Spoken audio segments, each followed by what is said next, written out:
తరుణ్ లావణ్య కేసులో మరో ట్విస్ట్. లావణ్య తండ్రిపై గుండాలు దాడి చేసినట్టుగా తెలుస్తోంది. ఇక రాజ్ తరుణ్ శేఖర్ భాషపై కేసు పెట్టింది లావణ్య. ఈ నేపథ్యంలోనే ఇద్దరిపై కూడా ఎఫ్ఐఆర్ నమోదు చేశారు నార్సింగి పోలీసులు. మరోవైపు కోకాపేటలోని విల్లాలో జూన్లో దాడి జరిగిన సంగతి తెలిసిందే. అప్పట్లోనే లావణ్య పేరెంట్స్ ఫిర్యాదు చేశారు. ఇన్నాళ్ళు కేసు నమోదు చేయని పోలీసులు ఇప్పుడు తాజాగా ఉన్నతాధికారులకు ఫిర్యాదు చేసింది లావణ్య. దీంతో ఒకసారిగా ఈ వ్యవహారంలో కొత్త మలుపు తీసుకుంది. దాంతో రాజ్ తరుణ్ శేఖర్ భాషపై కేసు నమోదైంది. A1గా మణికంఠ, A2గా రాజ్ తరుణ్, A3గా శేఖర్ భాషలను పోలీసులు నిందితులుగా చేర్చారు. 50 మంది దాడి చేసినట్లు లావణ్య ఫిర్యాదు ఇచ్చింది. ఈ దాడిలోనే తన పెంపుడు కుక్కను కూడా గూండాలు చంపేశారంటూ లావణ్య ఫిర్యాదు చేసిన పరిస్థితి. సో మొత్తం మీద రాజ్ తరుణ్ లావణ్య అంశంలో కొత్త ట్విస్ట్ చోటు చేసుకుంది. మళ్ళీ గతంలో జరిగిన దాడికి సంబంధించి ఇన్నాళ్ల పాటు పెద్దగా రెస్పాండ్ కాని పోలీసులు ఇప్పుడు తాజాగా లావణ్య తన తండ్రిపై దాడి చేశారంటూ ఇచ్చిన ఫిర్యాదు మేరకు ఇప్పుడు పోలీసులు ఎఫ్ఐఆర్ నమోదు చేశారు. అందులో రాజ్ తరుణ్ అలాగే శేఖర్ భాషను కూడా నిందితులుగా చేర్చిన పరిస్థితి కనబడతా ఉంది. ఇక యువనటుడు రాజ్ తరుణ్, అతడి మాజీ ప్రేయసిగా చెప్పుకునే లావణ్య వివాదం అయితే ఇంకా కంటిన్యూ అవుతున్నట్టుగా మనకు కనబడుతోంది.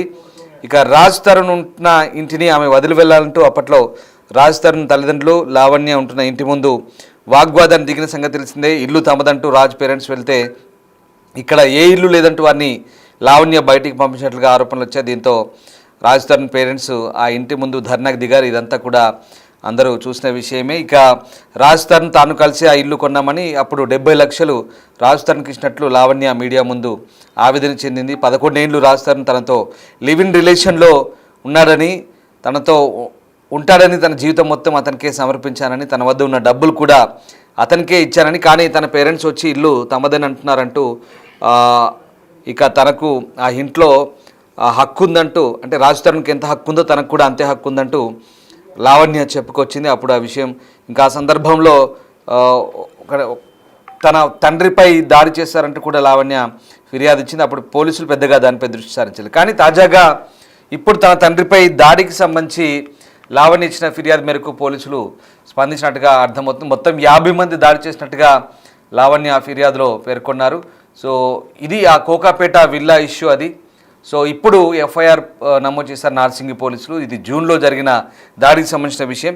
సో అప్పట్లో లావణ్య అలాగే ఆమె పేరెంట్స్ ఫిర్యాదు చేసినప్పటికీ ఇన్నాళ్ళు కేసు పెట్టని పోలీసులు ఇప్పుడు దానిపై దృష్టి సారించినట్టుగా అర్థమవుతుంది.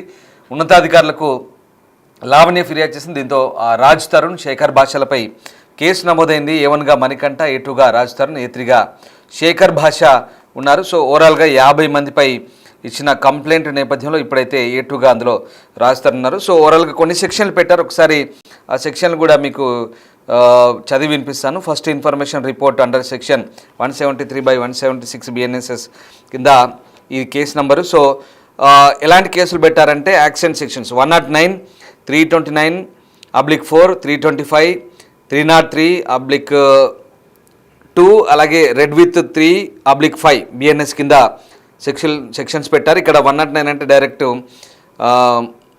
హత్యాయత్నం కిందే నమోదైంది. అలాగే చాలా దాదాపుగా 4-5 సెక్షన్లు పెట్టినట్టుగా మనకి ఇక్కడ అర్థమవుతుంది. సో వాళ్ళ మీద ట్రెస్ పాసింగ్ చేశారు, దాడికి పాల్పడ్డట్టుగా మనకి ఇక్కడ అర్థమవుతుంది. రాజ్ తరుణ్ నిడమర్తి అందులో ఆయన పేరు మీద పెట్టారు. అలాగే రాజ్ తరుణ్ ఇక్కడ A2గా చేర్చినట్టుగా మనకు అర్థమవుతుంది. సో ఓవరాల్గా లావణ్య వ్యవహారం అయితే ఇంకా ఇప్పట్లో ముగిసేలా లేదు. కొద్ది రోజుల పాటు డైలీ సీరియల్ ఎపిసోడ్లో సాగిన ఆ వ్యవహారం కొద్ది రోజులుగా వాళ్ళకి సంబంధించిన వార్తలు కానీ ఎక్కడా ఊసు లేదు. కానీ ఇప్పుడు మళ్ళీ స్టార్ట్ అవుతుందేమో అనిపిస్తుంది. మళ్ళీ తాజాగా లావణ్య ఇచ్చిన కేసును ఫిర్యాదు చేసినట్టుగా అనిపిస్తుంది. ఒకసారి ఆ పాత దృశ్యాలు మనం లావణ్య ఇంటి దగ్గర అప్పుడు జూన్లో జరిగిన ఆ విల్లా దగ్గర జరిగిన కోకాపేట విల్లా ఇష్యూస్ సంబంధించి దృశ్యాలు ఒకసారి చూద్దాం. అవి కొంచెం దూరం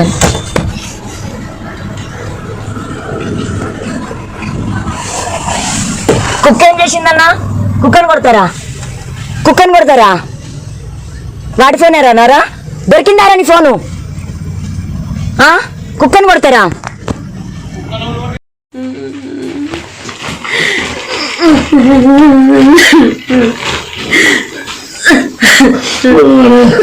నేను డబ్బులు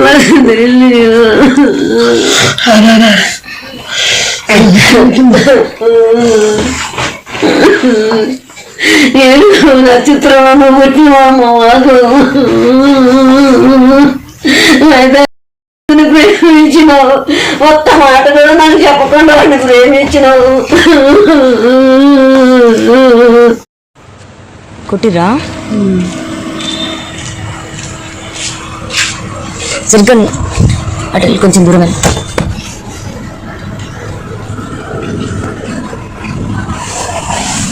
కుక్క ఏం చేసిందన్నా? కుక్కను కొడతారా? వాడి ఫోనేరా నారా? దొరికిందారా నీ ఫోను? కుక్కను కొడతారా?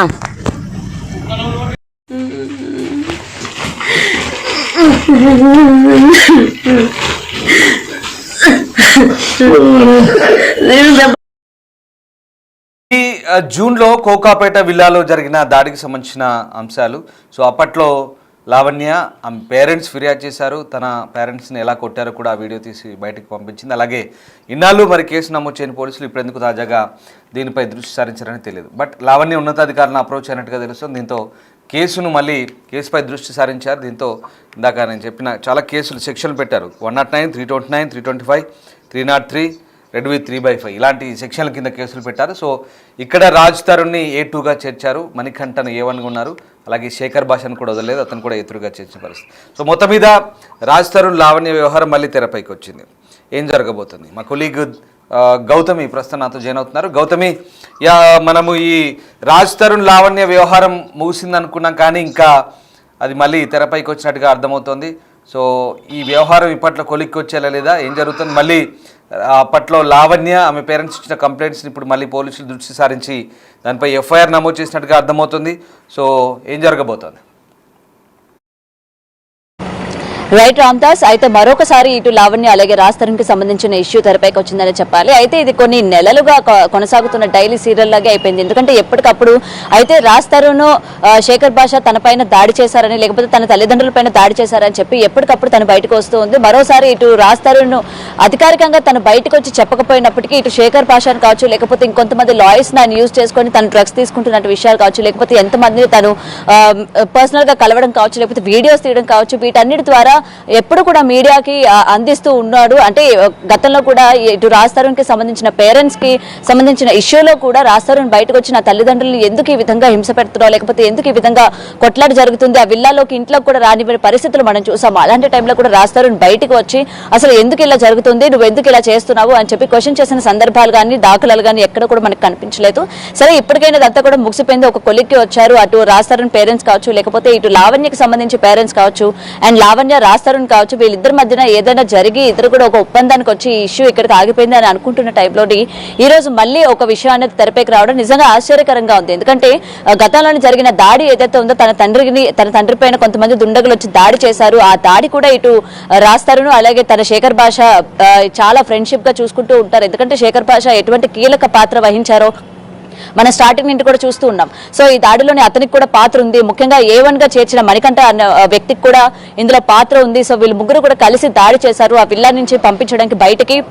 సో మొత్తం ఇటు లావణ్యాన్ని తల్లిదండ్రులు కూడా బయటికి పంపించే ప్రయత్నంలో భాగంగానే ఈ దాడికి ప్రయత్నించారు అని చెప్పి కూడా ఆ రోజు తన పోలీసులకి ఫిర్యాదు ఇచ్చినప్పటికీ పోలీసులు ఏమాత్రం కూడా పట్టించుకునే పరిస్థితులు కనిపించాయి. ఎందుకంటే ఆ రోజు లావణ్య చెప్తుంది నిజమా అబద్ధమైంది, దాడికి సంబంధించి నిజంగా వాళ్ళు ఇటు రాజ్ తరుణ్ అలాగే శేఖర్ భాష నియమించిన వ్యక్తులా, లేకపోతే రాజ్ తరుణ్ వీళ్ళ చేత ఏమైనా వాళ్ళ పేరెంట్స్ ని కొట్టించే ప్రయత్నం ఏమైనా చేశాడా అనే దానిపైన ఒక నిర్ధారణ లేకపోవడం వల్ల పోలీసులు కేసు నమోదు చేయలేదా, లేకపోతే మనకెందుకు వచ్చిందిలే ఎప్పుడు కూడా సాగేదే కదా ఇది రొటీన్ అయిపోయింది అని చెప్పి ఈ కేసులన్నీ కూడా ఎప్పుడు వీళ్ళు పెట్టుకుంటూనే ఉంటారు. కానీ దీనికి ఒక కొలిక్కి రాని పరిస్థితి కనిపిస్తుందని పోలీసులు ఏమైనా లైట్ తీసుకున్నారా అన్న పరిస్థితుల్లోనే ఆ రోజు వదిలేయడం కూడా జరిగింది. మరి లావణ్య అక్కడతో ఆగకుండా ఉన్నతాధికారులకి అంటే పైన వాళ్ళకి వెళ్ళి ఇది దాడి జరిగింది, ఇది కావాలని చేస్తూ ఉన్నారు, ఏదైతే విల్లా మొత్తం కూడా ఇష్యూలో మనం చూసుకుంటే మెయిన్ కీలకంగా కనిపిస్తుంది విల్లా ఏదైతే ఉందో రాజ్ తరుణ్ స్టార్టింగ్ నుంచి కూడా ఇందులో ఇద్దరు డబ్బులు కూడా పెట్టుకోవడం జరిగింది, ఎక్కువ శాతం నేను హెల్ప్ చేయడం జరిగింది కాబట్టి ఇది నాకే సొంతం అన్నట్టు ఇది ఏదైతే కన్వర్జేషన్ నడుస్తూ ఉందో మొత్తం కూడా ఈ విల్లా చుట్టూ తిరుగుతుంది. కాబట్టి ఇప్పుడు కూడా దీనికి సంబంధించి ఆ ఇంట్లో నుంచి వాళ్ళని గెంటేయడానికి ముందుగా తన తండ్రి పైన దాడి చేశారు అని చెప్పి ఉన్నతాధికారులు సపోర్ట్ తీసుకొని ఈ రోజు వాళ్ళిద్దరి పైన కూడా కేసు నమోదు చేయడం కూడా జరిగింది. మరి ఇప్పటి వరకు కూడా కేసు పెట్టిన తర్వాత అధికారులు రాస్తారానికి ఫోన్ చేశారా లేదా, అటు సైడ్ రాస్తారాని స్పందన ఏ విధంగా ఉంది, లేకపోతే శేఖర్ భాష స్పందన ఏ విధంగా దాదాపు ఉంది? జూన్ లో జరిగింది ఇష్యూ, బట్ ఇప్పుడు పోలీసులు రెస్పాండ్ కావడానికి కారణం ఏంటి అంటే ప్రధానంగా అంటే ఆమె ఉన్నతాధికారులను అప్రోచ్ అయినట్టుగా అర్థమవుతుంది. దీంట్లో A2గా కూడా రాజ్ తరుణ్ చేర్చారు. అంటే పోలీసులు FIRలో ఇంతమంది దాదాపు 50 మంది మీద కంప్లైంట్ చేస్తే వీళ్ళని A1, A2, A3గా వరుసగా మణికంఠ, రాజ్ తరుణ్, శేఖర్ భాషాలను అయితే చేర్చారు. సో దీంతో రాజ్ తరుణ్ విషయంలో పోలీసులు కూడా సీరియస్గా రియాక్ట్ అయ్యారు అనుకోవచ్చా? సో అంటే ఇప్పటికీ అంటే ఇన్ని రోజుల తర్వాత ఎందుకు దృష్టి సారించినట్టు అసలు ఏం జరిగింది? రైట్ రామ్దాస్, అయితే ఇప్పుడు కూడా దీనిపైన పోలీసులు చాలా గట్టిగా ఉన్నారని కానీ, లేకపోతే దీనిపైన రాస్తారని కూడా చాలా సీరియస్ గా ఉన్నారు. ఈసారి ఎలా అయినా సరే తను యాక్షన్ ఇవ్వాలి, అంటే తను చేసే ఇప్పటి వరకు చేసిన యాక్షన్స్ కి ఇక్కడికి మనం ఫుల్ స్టాప్ పెట్టుకోవాలి అన్నట్టు రాస్తారని వైపు నుంచి ఎటువంటి సైన్స్ కూడా మనకి కనిపిస్తున్న పరిస్థితి లేదు. ఎందుకంటే గతంలోని ఎంతో పెద్ద వాళ్ళ పేరెంట్స్ వరకు వస్తేనే రాస్తారని ఇవాళ వరకు కూడా బయటకు వచ్చి మాట్లాడలేని పరిస్థితి ఉంది. ఎందుకు నా తల్లిదండ్రులు అట్లా ఇంట్లోకి రానివ్వకుండా బయట కూర్చోపెట్టావు, ఎందుకంటే ఆ ఇంటి ముందు తల్లిదండ్రులు ఏ విధంగా రోధించారో కూడా మనం చూసాము. అలాంటి పరిస్థితుల్లో కూడా నేనున్నాను, ఎందుకు ఇప్పుడు ఇంకా నా తల్లిదండ్రులు ఈ ఏజ్ లోని ఎందుకు ఈ విధంగా క్షోభ పడుతూ ఉన్నారు, ముఖ్యంగా లావణ్య వల్ల అని చెప్పి ఆ రోజు మాట్లాడలేదు. ఎందుకంటే తన మూవీ ప్రమోషన్స్ అయినప్పుడు కూడా తను బయటకు వచ్చి మాట్లాడిన రాస్తారు ఇలాంటి ఇష్యూలోని ఎందుకు బయటకు వచ్చి మాట్లాడలేదు అంటే ఇక్కడ ఒక క్షణం మనం ఆలోచించుకోవాలి. సో బేసిక్ గా ఇవన్నీ కూడా దృష్టిలో పెట్టుకునే లావణ్య ఈసారి ఎలా అయినా సరే విల్లాకి సంబంధించి ఒక కొలిక్కి రావాలి, రాస్తారుకి సంబంధించి పోలీసులు తగిన యాక్షన్ తీసుకోవాలి, తనని విచారించాలి. అండ్ విల్లాకి సంబంధించి కావచ్చు, అండ్ వీళ్ళిద్దరికి మధ్య ఉన్న రిలేషన్ ఏదైతే ఉందో దానికి సంబంధించి కావచ్చు, ఈసారి ఎలా అయినా సరే తాడో పేడో తేల్చుకునేదాకా నేను వదిలిపెట్టను అన్నట్టు ఇక్కడ మన లావణ్య చూస్తున్నాం. ఏ విధంగా తను ఇంకా పోరాటం అనుకోవచ్చు, ఎందుకంటే ఇన్ని నెలలుగా కూడా ఇంకా కొనసాగుతూనే ఉంది. కాబట్టి ఏదైనా సరే ఒక కొలిక్కి వచ్చినంత వరకు నేను వదిలిపెట్టను అని ఏదైతే తను భీష్మించుకొని కూర్చుందో దానికి తగ్గట్టు ఆమె అడుగులు వేస్తున్న పరిస్థితి కూడా మనం ఇక్కడ చూస్తూ ఉన్నాము. ఇక వచ్చేసరికి శేఖర్ భాష, మరి ఇందులో శేఖర్ భాష హ్యాండ్ ఎంత వరకు ఉంది, స్టార్టింగ్ నుంచి కూడా రాస్తారు తనకి ఎంత స్నేహితుడు, అలాగే మగవాళ్ళకి ముఖ్యంగా ఎటువంటి అన్యాయం జరిగిన ఆడవాళ్ళ వల్ల నేను ముందుంటాను, అందులో నా ఫ్రెండ్కి ఈ విధంగా జరిగితే నేను లేకపోతే ఎలాగా అని చెప్పి తను బయట నుంచి ఎన్ని ప్రూఫ్స్ తను సేకరించి మీడియా ముఖంగా ప్రవేశపెట్టాడు కూడా ప్రత్యేకంగా చెప్పాల్సిన అవసరం లేదు. గౌతమి, అంటే శేఖర్ భాషని అలాగే రాజ్ తరుణ్ని, మణికంఠని మరి FIRలో అక్యూజ్డ్గా చేర్చారు వరుసగా 3 పొజిషన్లు. సో వాట్ నెక్స్ట్, ఏం జరగబోతోంది అంటే ఈ వ్యవహారంలో పోలీసులు కొంత సీరియస్గా తీసుకునే ఛాన్స్ ఉందా? సో లావణ్య ఫిర్యాదు మేరకు ఇప్పుడు ఈ ముగ్గురుపై ఏమైనా చర్యలు ఉంటే ఇప్పుడు 4-5 సెక్షన్లు పెట్టారు దాదాపుగా. సో ఎట్లాంటి పరిణామాలు ఉండబోతున్నాయంటే ఏం చెప్పొచ్చు? రైట్, ఈసారి అయితే గట్టిగానే పోలీసులు కాన్సన్ట్రేట్ చేసినట్టు కూడా కనిపిస్తుంది. ఎందుకంటే మనం ఆ సెక్షన్స్ కనుక చూసుకున్నట్లయితే బిఎన్ఎక్స్ యాక్ట్ కింద కూడా కొన్ని సెక్షన్స్ కూడా నమోదవడం కూడా జరిగింది వీళ్ళ ముగ్గురు పైన ఈక్వల్ గా. సో వీళ్ళ ముగ్గురిని కూడా ఈసారి డెఫినెట్ గా పోలీసులు హాజరుపరచాలి. అండ్ పోలీసులు ఎటువంటి వీళ్ళు ఎక్స్ప్లెనేషన్ ఇచ్చుకుంటారు అన్న విషయాలపైన కూడా ఈసారి చాలా కాన్సన్ట్రేషన్ అండ్ చాలా గట్టిగా ఉన్నట్టు కూడా ఇక్కడ మనకి కనిపిస్తుంది. ఎందుకంటే ఇప్పుడు మళ్ళీ పోలీసులు కనుక ఇది విడిచిపెట్టినట్టయితే లావణ్య నెక్స్ట్ స్టెప్ ఏ విధంగా ఉంటుంది, ఈసారి తల్లిదండ్రులు దాడి చేశారు లేకపోతే రేపు పొద్దున తనపైన దాడి చేశారన్న చెప్పుకునే అవకాశాలు కూడా ఉంటాయి. పోలీసులు నేను ఎన్నిసార్లు వెళ్ళి ఫిర్యాదు చేసినా కూడా పోలీసులు పట్టించుకునే పరిస్థితి కనిపిస్తుంది. సో రాస్తారుని ఏమైనా పోలీసులు ఏమైనా కొన్నాడా, లేకపోతే పోలీసులు ఏమైనా రాస్తారునికి అలాగే శేఖర్ భాషకి ఏమైనా కొమ్ము కాస్తున్నారా అన్న విషయాలపైన కూడా చర్చ జరిగే అవకాశాలు ఉంటాయి. కాబట్టి డెఫినెట్ గా పోలీసులు అయితే తగిన యాక్షన్ తీసుకునే పరిస్థితులే కనిపిస్తున్నాయి. మరి దీనిపైన ఇటు రాస్తారుని ఏ విధంగా అప్రోచ్ అవుతారు అండ్ రాస్తారుని ఏ విధంగా అప్రోచ్ అవుతారు అన్న వివరాలు కూడా ఇంకా తెలియాల్సి ఉంది. అప్డేట్ గౌతమి. సో ఇది రాజ్ తరుణ్ విషయంలో పోలీసులు స్పందించడంతో ఒకసారిగా మళ్ళీ లావణ్య కేసు మళ్ళీ ఇప్పుడు తెరపైకి వచ్చింది. లావణ్య పేరెంట్స్ అలాగే లావణ్య ఇద్దరు కూడా ఆ జూన్లో కోకాపేట విల్ల దగ్గర జరిగిన ఇష్యూ అది. అప్పుడు దాదాపుగా 1.5 కోటి పెట్టి కొన్నారు, ఇప్పుడు 12 కోట్లు అయింది. సో ఈ వ్యవహారంలో ఒకసారి ఇప్పుడు ఆ విల్ల దగ్గర కూడా కొంత హంగామా నడిచింది. అప్పుడు రాజ్ తరుణ్ పేరెంట్స్ వచ్చి ఆ ఇంట్లోంచి లావణ్యను అక్కడి నుంచి ఖాళీ చేయమని కోరినప్పుడు ఆమె వెళ్ళేందుకు సస్యమిరాంది. దీంతో అక్కడ కాస్త రాద్ధాంతం జరిగిన పరిస్థితి. సో అవన్నీ మనం జూన్లో జరిగిన అంశాలే. ఒకసారి ఈ విషయం గురించి ఒకసారి లావణ్యతోనే మాట్లాడే ప్రయత్నం చేద్దాం. ఆల్రెడీ మాట్లాడేందుకు ప్రయత్నించాం, అందుబాటులోకి రాలేదు. మళ్ళీ ఒకసారి లావణ్యతో మాట్లాడేందుకు ట్రై చేస్తాను. రైట్, ఒకసారి లావణ్యకు ఫోన్ కాల్ కనెక్ట్ చేస్తున్నాను. లావణ్య కనుక ఈ ఫోన్ ఎత్తితే ఖచ్చితంగా ఏం జరిగింది, ఇన్ని రోజుల తర్వాత పోలీసులు దీనిపై ఎందుకు దృష్టి సారించారు ఏంటని అడిగే ప్రయత్నం చేద్దాం. ఒకసారి లావణ్య గారు నమస్తే. రైట్, ఫోన్ కట్ చేశారు. రైట్, సో లావణ్య మళ్ళీ ఫోన్లో అందుబాటులోకి వస్తే కనుక ఖచ్చితంగా మాట్లాడించే ప్రయత్నం చేద్దాం. యా, సో ఓవరాల్గా ఇది లావణ్య ఇష్యూకి సంబంధించి ఇప్పుడు పోలీసులు ఎఫ్ఐఆర్ నమోదు చేశారు.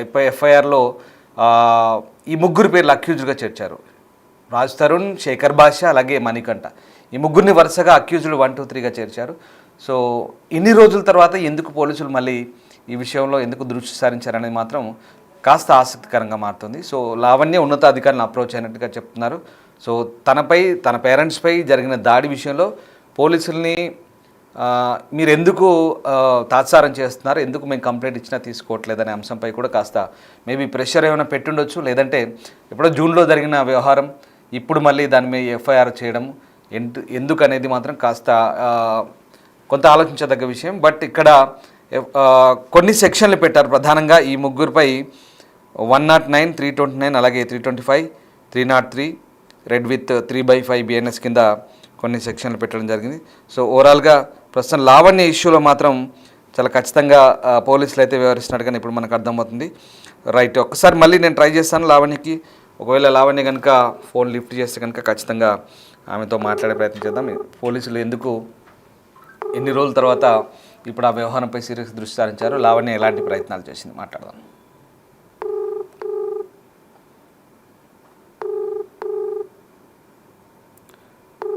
రైట్, ఈ ఇష్యూ ఇది కోకాపేట ఇష్యూ ఇది గత జూన్లో జరిగింది. అప్పుడు పోలీసులు లావణ్య ఆమె పేరెంట్స్ ఫిర్యాదు ఇచ్చినా పెద్దగా పట్టించుకోలేదు. బట్ ఇప్పుడు సో ఇది లావణ్య, రాజ్ తరుణ్ మధ్యలో శేఖర్ భాష ఎంట్రీ, ఇదంతా కూడా కొద్ది రోజుల పాటు ఇదేదో కాల్ లిఫ్ట్ చేయట్లేదు.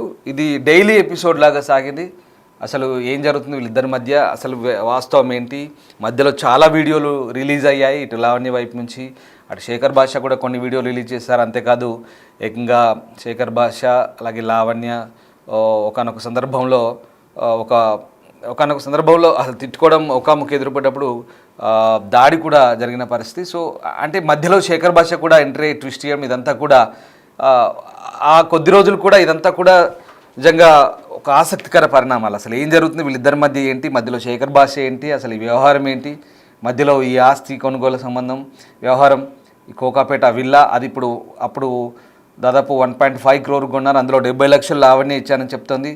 బట్ తనకెంత హక్కు ఉందో ఈ రాజ్ తరుణ్కి ఎంత ఉందో తనకు కూడా అంతే హక్కు ఉందంటూ లావణ్య చెప్పింది. కానీ ఆ వ్యవహారం అది పూర్తిగా సమసిపోలేదని అర్థమవుతుంది. మధ్యలోనే ఇప్పుడు అది ఆ 12 కోట్లకు చేరింది. కోకాపేటలో చాలా ఖరీదైన విల్లాగా చెప్తున్నారు. సో బట్ వాట్ ఎవర్, ఇప్పుడు మళ్ళీ లావణ్య పేరెంట్స్పై చేసిన ఆ దాడికి సంబంధించి ఆ ఇష్యూ మళ్ళీ రైజ్ చేస్తున్న పరిస్థితి కనబడుతుంది. సో ఇదిగో చూడండి ఆ విజువల్స్, మనకు కొన్ని పాత విజువల్స్ అవి, అలాగే ఇక్కడ ఆ కోకాపేట ఇంట్లోని విజువల్స్ కూడా మనం చూడొచ్చుకొని. సో వీళ్ళంతా ఎవరు, అసలు ఎవరి తరపున వచ్చారు వీళ్ళు, ఏం జరిగింది, ఏమైంది, మళ్ళీ ఇప్పుడు 50 మందిపై ఎందుకు కేసు పెట్టాల్సి వచ్చింది మనం మాట్లాడదాం. లావణ్యతో ట్రై చేసినప్పుడు లావణ్య అయితే అందుబాటులోకి రాలేదు. రైట్, సో మొత్తం మీద ఇప్పుడు ఈ వ్యవహారం అయితే మళ్ళీ సో రాజ్ తరుణ్ లావణ్య వ్యవహారం మళ్ళీ తెరపైకి వచ్చింది. ఏం జరగబోతుంది, పోలీసులు ఎలాంటి చర్యలు తీసుకుంటారు, పిలిచి ఎట్లాంటి ఇన్వెస్టిగేషన్ చేస్తారు, ఎలాంటి ఇంట్రాగేషన్ చేస్తారు అనేది మాత్రం ఇంట్రెస్టింగ్గా ఉండబోతుంది. సో చూద్దాం ఏం జరగబోతుంది. ఈ కేసు అయితే ఎఫ్ఐఆర్ అయింది. సో పోలీసులు చాలా అంటే సీరియస్గా తీసుకుంటారా, లావణ్య ఏం చెప్తుంది ఏంటనేది ఖచ్చితంగా లావణ్యతో మళ్ళీ మాట్లాడించే ప్రయత్నం చేద్దాం. Thank you.